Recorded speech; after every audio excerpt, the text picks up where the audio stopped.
Hello, everyone. Thank you again, Rear Admiral Rommel Ong. Thank you very much, Professor, for joining us. Thank you for inviting me again, Richard. Pleasure. Of course, previously we had the opportunity to talking to each other for a television program, but just in case for folks who don't have subscription to the television program, and since it has been at least a month or so since we last had extensive discussion with a lot of developments ngayon sa Yungin Shoal, and some of the controversial issues that are coming out in the past few days, I just thought it's perfect to catch up with you again. So thank you very much, Admiral, for making time for us. It's my pleasure. Okay, Admiral, let's go right into the heart of the issue. Let me start with more controversial, right? So obviously, spokesperson Dr. J. Tariela has been in the center of a lot of public discussion nowadays. Now, obviously, we know he has the best of intentions. I think he had some legitimate concerns about, what is essentially influence operations. We'll discuss that shortly. But there are unfortunately also some people are twisting or misinterpreting or misconstruing what was said, especially the usage of terms like patriotism, usage of terms like traitor, etc. And that has proven a little bit controversial. And I wanted to ask you a question about this, because after all, neither of us have a typical Filipino family name, right? Also, I have the Foronda in me, and but I mean, personally, and also as a strategist, what is your take on this issue of patriotism, and also on this issue of weaponization of our freedom of expression to push essentially the agenda of a foreign power, right? Can we frame this? Can we make sure what is the proper way of like addressing this issue? Well, siguro first off, I think the problem with for media capturing sound bites, it sometimes fails to properly contextualize the entire story. Okay, so you narrow down to certain words like patriotism and yung traidor na. But I think you can only squeeze so much narrative into a certain media activity. Okay, so Dr. J is coming from the point of view of appreciating the uptick or the increase in propaganda coming in from those whose interests are from the other parties. Okay, so and to understand that, we need to look at, as you mentioned, the issue of sharp power, from the issue of influence operations, and those are not easy concepts. We as a liberal democracy, we're not familiar. By nature, we're not. We are a free and open society, so we're not really conceptually attuned to those concepts. No, medyo mahirap gapangin. Siguro, number one, ilatag muna natin yung distinction between, number one, hindi natin kaaway ang China or yung Chinese as a people. Okay? That should be clear. Or the Chinese community, if you're looking at it from the point of view of yung dito lang sa Pilipinas. Hindi natin kaaway ang China, hindi natin kaaway ang Chinese as a race, hindi rin natin kaaway ang Chinese as a community within the Philippines. Okay, what we're dealing with is the Chinese Communist Party. Okay, yung partido na has dominated, is the dominant actually power within China. Okay, and hindi lahat ng Chinese are members of the party. Now, one of the key components of statecraft nila is what we call influence operations. Okay, so we're familiar with hard power. Hard power is basically, that's the military component, the armed component. We're familiar with soft power. That's public diplomacy, and it's par for the course. We're aware of that. Yung cultural engagement, people-to-people engagement, socio-economic activities, power, Hollywood, investments, power of BTS. Something like that, like power of Korean movies. That's soft, right? K-pop, that's soft power. For the Japanese, it's their form of soft power is yung ODA, trade and investment. So kanya-kanyang kanya-kanyang style.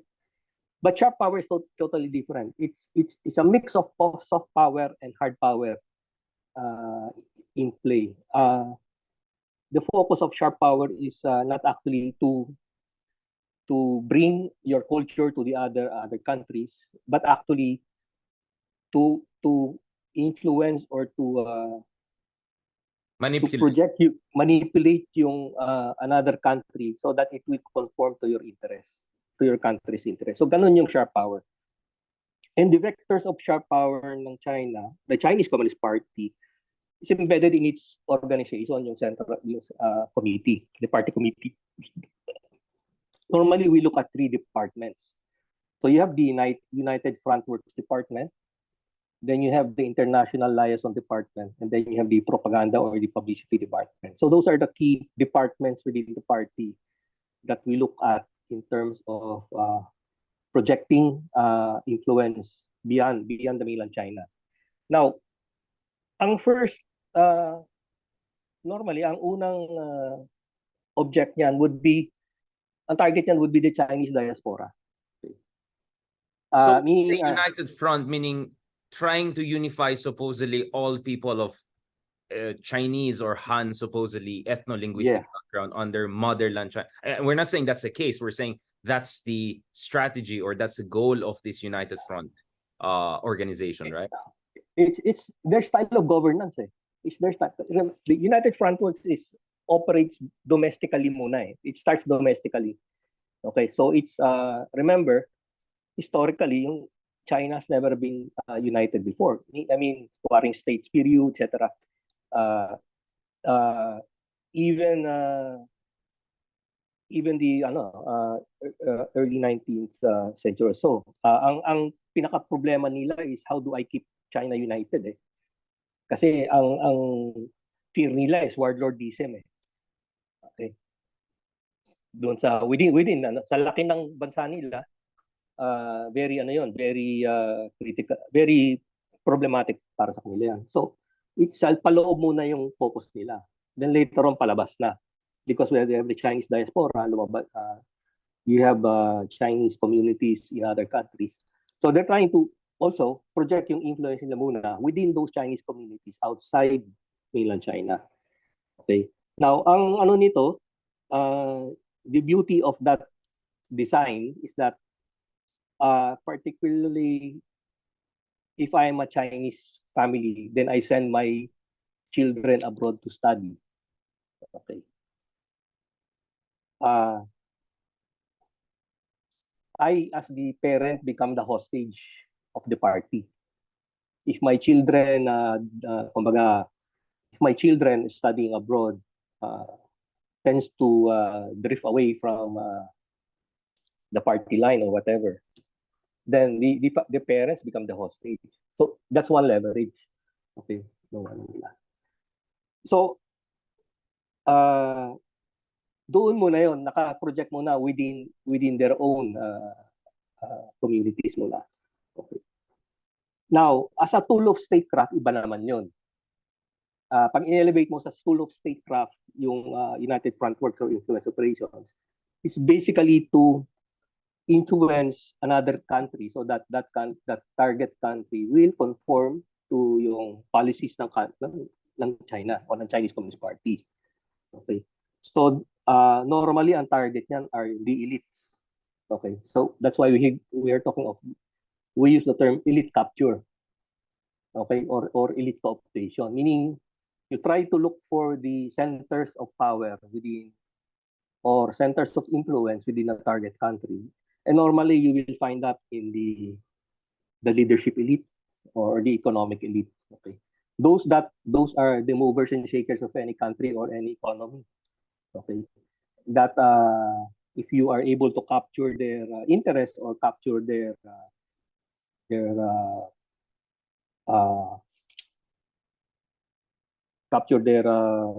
loyalty. Yeah. Siguro, no? Then but Admiral, this also extends to thought leaders also, no? It could be bloggers, it could be prominent journalists, it could be radio stations, right? I mean, elite capture is not just economic business elite or political elite, right? My understanding is this is a much more diverse and multivarious kind of category? Well, for ano naman, they have different approaches in terms of projecting narratives naman. No?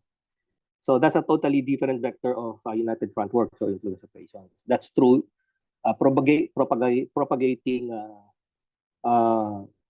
Chinese narratives or CCP narratives or messaging through media. But normally, they in the case of the US, they have established their own Chinese media in-embed nila sa US. Okay, and it's operating like a normal media outfit within ano. And na-correct lang natin ng US yan lately when they required that those media outfits be registered as foreign agents. Kasi they are in the US, but they're basically propagating CCP narratives. Now, another one is yung through domestic media naman. Okay. And normally, hindi natin matimpla kung ano yung motivation doon. It could be the domestic media. I'm not talking of the Philippines, in general. The domestic media may be because they believe in what the CCP stands for, or maybe it's purely transactional yung relationship. We don't know. Okay. If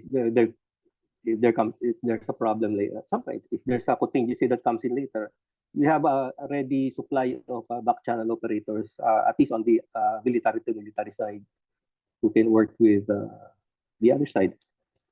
Speaking so of that's yeah. Speaking of which, Admiral, going back to this, so did President Duterte need a kind of a debriefing? I mean, considering he went into the heart of the inner sanctum of the Communist Party just the other month. Well, I think when I saw his in media, he went to visit the President Marcos. So I think that is his debriefing na. He's informing the president what transpired during his impromptu visit to Beijing. Admiral, sorry, I don't know, was there a technical issue for the recording? Could you just rephrase again on the influence operations very briefly, right? I'm sorry again about that. So what is influence operations? So obviously, we're not talking about people of just Chinese ethno-linguistic descent. We're not talking about the Chinese Filipino community. It's very unfair to just make sweeping generalization. At the same time, indeed, there is a kind of a conscious, systematic strategy by the leadership in Zhongnanhai today to try to create a so-called common front, right? And we discussed how Singapore, Taiwan, Chinese majority countries around us themselves are being very conscious about it. So very quickly, what are the influence operations and the three key branches that are central to China's strategy? First off, we must look at influence operations as part of the tools of statecraft of the Chinese Communist Party. So, and within the party, there are three departments that, sorry, I have to cough. Yeah, so you were mentioning the United Front department, for instance. That's the first one, right? There are three departments that are we look at. Number one would be the United Front Works Department. The second would be the International Alliance Department. That's actually the one that works abroad. Okay. The third one would be the Propaganda Department or the Publicity Department. Okay, that provides the messaging for whatever. Okay. Whatever the party needs to be projected, whether it is within their community, within their own population, or outside. And so, yes. And Admiral, you were also proposing that perhaps the Philippines should look at the best practices out there that strike a balance between democracy and national security. For instance, looking at the Foreign Influence Act, right? And you were saying that the Investment Act and other things that we already discussed in the Philippine Senate, we're already moving that direction, and therefore we have to talk about Chinese investments in critical infrastructure like telecommunications. Well, that's true. Number one, the Public Service Act has a component to it that requires some national security vetting for all foreign investments, not only Chinese, no? But of course we're looking we are wary of specifically on Chinese investments. The reason being, particularly if it is state-owned enterprise, okay, and most of the Chinese companies are actually state-owned enterprise. De facto, I mean, even if they are seemingly private, we know behind the scenes that there's kind of a commissar there, right? That to make sure you toe the line. No, not only that.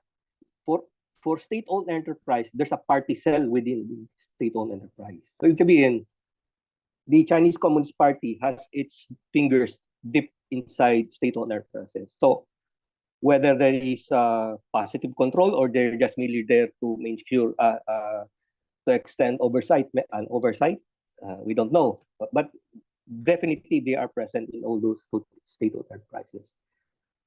If you go to West Philippine Sea na lang, all of their ships there, be it Navy or Coast Guard, will most likely have a political officer on board also.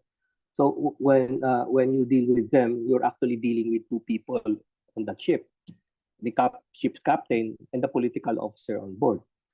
Okay, so the political, who make sure that the ship's captain follows the party line. Okay, so that's the duality of their chain of command. There's the political side to it, and there's the traditional military line to it. Okay, so that's how they're structured. That's their DNA in terms of governance. Okay. So we mentioned about the foreign investments. Then there's also sa media. Okay. Remember, for so long we have made sure that the media is not open to foreign investors or foreign ownership. But I think the investment act also allowed it, no? So we need to be careful with that. So in terms of legislation, I think we need, number one, a foreign interference act like what Australia has. It may not be fit perfectly with us, but I think that would be at least that could be a take-off point. Mm-hmm. Pangalawa, I think we need to review our espionage law. I'm not sure, no. My lawyer friends are better aware. But I think our espionage law is also as old as our National Defense Act, 1935 ba? Yeah, Okay. not So 21st century, clearly. yeah, so kailangan din siguro i-amend yun o revise. I think basically yun muna, no? Then we need an office, a specific office to actually review foreign investments. If there's still there's no one minding the store, I think it's a competency. You need the competency of somebody who understands the nature of business, but is also attuned to what is our national security interest. So medyo it's a mix of like skill a sets foreign investment board, right? Like what the US has, diba? To make sure this is really for business, but not some nefarious potential. Yeah. Yes. So it's a totally, you're trying to mix two totally two different skill sets, and I don't think we have an office that has that capability yet. So maybe they can look into that. Admiral Ong, are you worried about this being potentially weaponized? Because remember, the whole point of talking about foreign interference is to make sure hindi ma-weaponize yung freedoms natin and platforms natin by those who are clearly towing the line of a hostile or foreign power. But at the same time, aren't you worried that a new foreign interference act could be also weaponized against anyone with divergent point of view that may not necessarily align with that of the state? I mean, I come from the University of the Philippines, just across Katipunan. We have a lot of people who are kind of leftist progressive and very critical of American empire, and they may have you get where I'm coming from, right? Like how to make sure that it doesn't move in that direction. But as you mentioned, Australia, US, they have some sort of a good balance, especially in Australia, you could say. And yung anti-terror bill natin, diba, drew also a lot from Australia. Like how do you make sure na in our efforts not to allow others to weaponize our freedoms against ourselves, sharp power manipulation, we don't end up giving power also to nefarious elements internally to use against people with different points of view, or a kind of a different variation in their political conscience, right? Ito kasi problema natin, Richard. We may come up with good laws, but at the end of the day, whether it's good or bad depends on the level of trust between the governed and the governed, the governing body. So it's kung yung social contract may break o may disconnect, then I take the example of yung anti-terror law. The premise for having that is good kasi it's trying to rectify the lapses or the gaps by the Human Security Act of 2007. Right. Of course, may mga provisions on that were actually can be revised or totally tanggalin, no? But by and large, the intent of that would be I think good, well thought of. Ang problema, there's no trust between the general public, or at least the certain sectors of the general public, and the ones that they expect to implement within government. Okay, and that was in the middle of the red tagging business that we were having during the previous administration. So medyo merong trust issue doon. Same dito rin, if you're gonna put up a Foreign Interference Act, it can be, as you said, twisted or weaponized in a way, certain way. So it has to be, unless there's trust between, no, even if it's a good law, it will never work. Yeah, so we need also a lot of discussion about safeguards. No, I mean, of course, my concern also is the red tagging phenomenon, or red tagging, paranoia, or red tagging fears that a lot of people have nowadays for good reasons, and parang to bring in the Foreign Interference Act, and there's this kind of a communist element to this. You can see how this could go down the rabbit hole. Yeah. But for me, that should not prevent us also. Yeah, but that should not also prevent us from having good laws, right? Just because it can go wrong doesn't mean you shouldn't try to come up with something. But that's why the safeguards will be important. Lastly, on this issue of foreign influence and interference operations, what do you think about the argument some are making, especially in the media, would say, no, it all goes down to leave it to our, like, let the other side try to do whatever mumbo jumbo, whatever hostile powers out there. But there should be a marketplace of ideas. If there are some mumbo jumbo think tanks, fake experts, or trying to make pro-China arguments seem as if it's a kind of a progressive argument, people can see that. Just interview them, just talk to them and expose them. All you need is sunlight. You don't need a law that tries to cast this in a kind of an espionage or treasonous light. No, just engage them and expose the argument, and that's it. What do you think about that kind of argument, the kind of John Stuart Mill marketplace of ideas argument? Okay, our democracy is strong enough to take propaganda from the other side, no matter how systematic. 2 points on that. No, number one, if you look at the surveys, I think there was a recent one. More than 80% or do not actually believe in the alliance, believe that we need to fight for our sovereign rights in the West Philippine Sea, and they believe in we need to modernize our maritime forces, be it Navy or Coast Guard, to address those security challenges in the West Philippine Sea. So sabihin, we are defending our liberal democracy with a comfortable margin that more than 80% of the Filipinos are with us. Okay, so we take comfort in that. The second point naman is, I do agree with you on let them ventilate their points of view. Ang akin lang naman is minsan I cannot help it because I used to be with intelligence, so you have to know where they're coming from. Okay? Exactly. So, I mean, is this an academic argument or something mumbo jumbo, right? you have to know where they're coming from. So is this a purely academic expression, or is this something that is a transactional in nature? Kasi if transactional, then medyo you have to follow the money trail.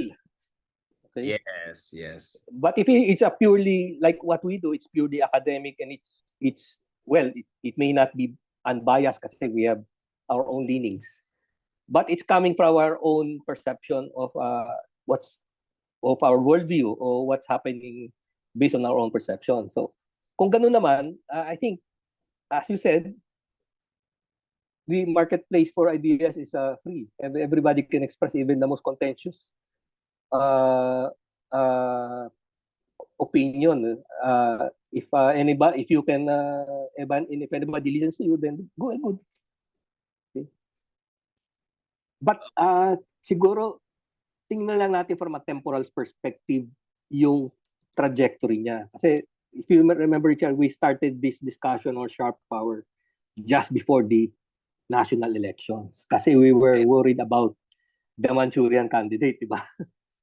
Or a new Manchurian candidate, just to be clear. Oh, the Manchurian candidate. Kasi ang premise natin doon is, kasi ganito whether we like it or not, the center of gravity ng Pilipinas is the presidency. Not the president, the presidency. Okay? Kasi once you capture that flag ng presidency, guho na lahat yan Guguho na lahat yung everything will fall into place. So you need to protect the flag. Okay? And that's the presidency. Ang critical vulnerability natin is our own bureaucracy. If you go by sharp power, no? Kasi hard power, that's clear. It's purely military objectives. Sharp power objectives, it has to be non-military in nature. Our critical vulnerability is our own bureaucracy or our system of governance. Kasi being a liberal democratic country, it's open. Okay? And since we are still, although medyo matagal-tagal na yung learning curve natin, we're still in that learning curve as a in terms of good governance. Medyo may mga konting defects at in play. So because of that, we have inherently some vulnerabilities within our own bureaucracy. So that's that's something that needs to be protected as well. So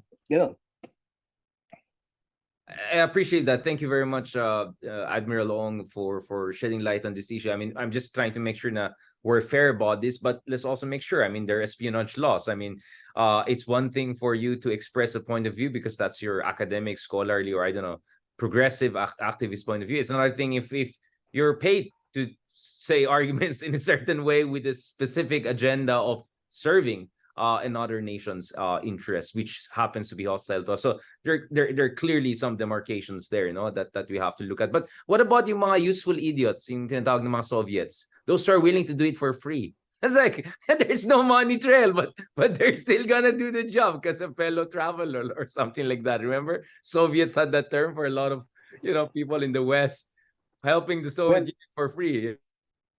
If you turn it around, baka they might also call us useful idiots. Yeah. That's what I'm saying. It's dangerous. Exactly. Kasi, so I'd rather end on this point, diba? Which is, for me, this increasing false equivalence and whataboutism phenomena. Like, whatever you say about, to mga pro-China, bakit kayo? Pro-US naman kayo. So, pwede rin kayo maging influence operations. You get what I'm saying? So, what is your counter-argument to that? Your counter-argument is that, well, it's not US that's us in the West, it's not bullying us in the West Philippine Sea, right? Or you could say, well, US may be aggressive abroad, but still it's a democracy. There's some sort of accountability. There's some sort of openness. You cannot say that about another country. Like, what do you say about that whataboutism and equivalence?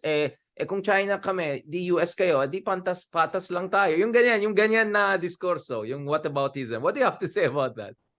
Well, I can only speak for myself, no? So, kasi when I espouse something or an idea or a position on certain both of us, right? We're just speaking about like this is just me talking for myself and Professor Ong for himself. Yes, speaking for both of us, no, I think ang grounding natin is we're doing it because we believe we are protecting national interests. We believe in our country. We're not doing it for the US. Uh, uh, or we're not doing it for Australia or for Japan. We're doing it for the Philippines. Uh, and we're doing it in a way that we need to position ourselves and respond to certain stimuli from let's say the region or the global economy, whatever. So at the heart of it is yung ano pa rin, ano yung para sa Pilipinas, ano yung para sa bayan. Eh. Yun yung grounding natin to. Now, kung nag-waiver ka na, kasi self-check yan eh, nasa sarili mo, tanongin mo sarili mo, ginagawa ko ba to dahil gusto ko lang makimeron dito sa discussion? Or dahil naniniwala ko na in my own little way, I'm trying to defend the interest of my country. Be it kahit hindi naman ganun ka lawak yung papel ko sa kabuuan, but at least in my little corner, I'm trying to defend my own little corner. Thank you very much, Admiral Ong. I think that perfectly sets it for our next episode where we'll discuss ayungin and a grand strategy for an emerging power like the Philippines. Para naman makita ng tao na hindi lang tayo nagkikriticize or nagkakaroon ng mga mungkahi, meron din tayo mga sarili natin visions and ideas about how to push it best for the Philippines. Thank you very much for that. I just want to also emphasize, no, your name could be Haydarian, your name could be Ong, you know, you could be Moreno, you could be Yellow, whatever. It doesn't matter. Being Filipino and being patriotic has nothing to do with your ethno-linguistic group, etc. So that's why ako very sensitive ako whenever discussions about patriotism and all come out with potentially racial tinge, no? So thank you very much, Admiral Ong, again for this fantastic conversation, and looking forward to our next episode to discuss grand strategy. Maraming salamat, Admiral.